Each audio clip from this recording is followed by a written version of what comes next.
Jail का दरवाजा खुला।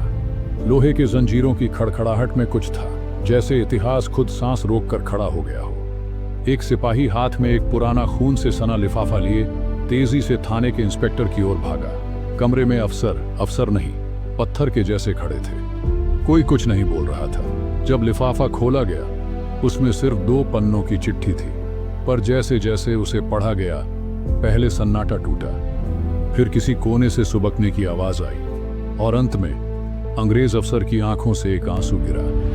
वह बोला, मैंने बहुतों को मरते देखा, मगर ये चिट्ठी पढ़कर मैं पहली बार जिंदा महसूस कर रहा हूं। कौन था वो लड़का जिसकी मौत ने दुश्मनों को भी इंसान बना दिया? क्यों अंग्रेज अफसर फांसी का आदेश देकर खुद चुपचाप कांप रहा था?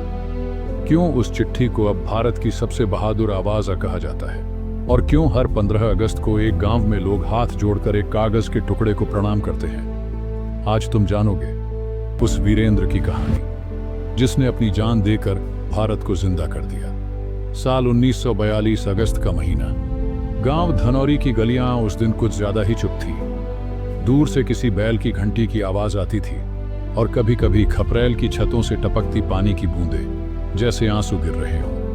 वहीं गांव के कोने में एक झोंपड़ी के अंदर बैठा था वीरेंद्र, 22 साल का नौजवान। चेहरा सांवला, आंखें शांत, मगर भीतर ज्वालामुखी। उसकी खामोशी इतनी गहरी थी कि सुनने वाला खुद से सवाल करने लगे। एक वक्त था जब वो अंग्रेजों की फौज में सिपाही था। खादी नहीं पहनता था, मगर सीना हमेशा गर्व से चौड़ा रखता था। फिर एक दिन स्टेशन पर गांधी जी की आवाज रेडियो पर गूंजी, करो या मरो। बस वहीं से वीरेंद्र के भीतर कुछ टूट गया और कुछ बन गया। वीरेंद्र अब अंग्रेजों के खिलाफ एक साया बन चुका था। गांव के ही 5 और लड़कों को लेकर उसने एक गुप्त क्रांतिकारी दल बनाया। नाम नहीं था उसका, पर डर सबके चेहरों पर था। वे रात में निकलते, जंगलों से होकर अंग्रेजी टेलीफोन लाइनों को काटते, पुलिस थानों पर पोस्टर चिपकाते।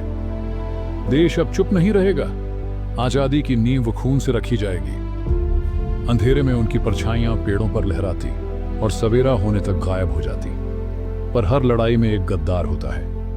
गांव का ही एक शराबी रघु ने अंग्रेज अफसर से सौदा किया, 500 रुपये और एक बोतल, और बदल दी एक जिंदगी।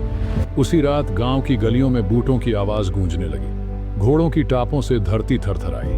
दरवाजा टूटा, वीरेंद्र को बालों से खींचा गया। कपड़े फटे हुए, मगर आंखों में अब भी आग। नाम बताओ, साथियों का पता दो। मुझे पता है मौत क्या होती है, लेकिन गद्दारी नहीं करूंगा। 3 दिन 3 रातें उसे न खाने दिया गया, न सोने। हड्डियां तोड़ी गईं, मगर वो बस एक बात कहता रहा, मैं अकेला नहीं हूं, लाखों वीरेंद्र हैं। फांसी तय हो गई थी। सुबह सूरज उगने से पहले एक बेटे का सूरज बुझने वाला था। रात को वीरेंद्र को एक मोमबत्ती, एक कागज और कलम दी गई। आखिरी चिट्ठी लिख लो, फिर कल इतिहास में खो जाओगे। वीरेंद्र ने कागज थामा, कलम कांपी नहीं, चेहरे पर मुस्कान थी। एक एक शब्द जैसे सीने से खून की जगह निकल रहा हो। माँ, तेरा लाल आज बहुत शांत है। जब उन्होंने मेरी पीठ पर गर्म सलाखें रखी तो मुझे तेरा हाथ याद आया, जो बचपन में मेरे बुखार पर रखा था। माँ, मैं मर रहा हूं, पर डर कर नहीं, तिरंगे की खातिर। अगली बार जन्म लूं तो फिर तेरी कोख मांगू, और फिर ये मौत। छोटे को समझाना कि बंदूक से ज्यादा ताकत कलम में होती है, और उसे कभी किसी के सामने झुकने मत देना, सिवाय तिरंगे के। जब देश आजाद हो तो मेरी माटी पर एक चुटकी मिट्टी लेना, माथे पर लगाना, शायद मेरा एहसास वही हो। सुबह हुई। वीरेंद्र को जब फांसी के फंदे के नीचे लाया गया तो जेल के हर सिपाही की आंखें भीगी थीं। एक अंग्रेज अफसर ने कहा, if courage had a face it would be his. Virendra ने एक बार भी नीचे नहीं देखा। वो ऊपर देख रहा था, जैसे कोई उसे बुला रहा हो। वंदे मातरम, भारत माता की जय। और फिर एक धक्का, और इतिहास को एक और अमर बलिदान मिल गया। आज भी धनौरी गांव के स्कूल में वो चिट्ठी एक शीशे के फ्रेम में बंद है। हर 15 अगस्त को उसे पढ़ा जाता है। बच्चों की आवाज कांपती है, माएँ अपने बच्चों को कसकर पकड़ लेती हैं, और तिरंगा धीरे धीरे हवा में लहराता है, जैसे कह रहा हो, वीरेंद्र तुम जिंदा हो,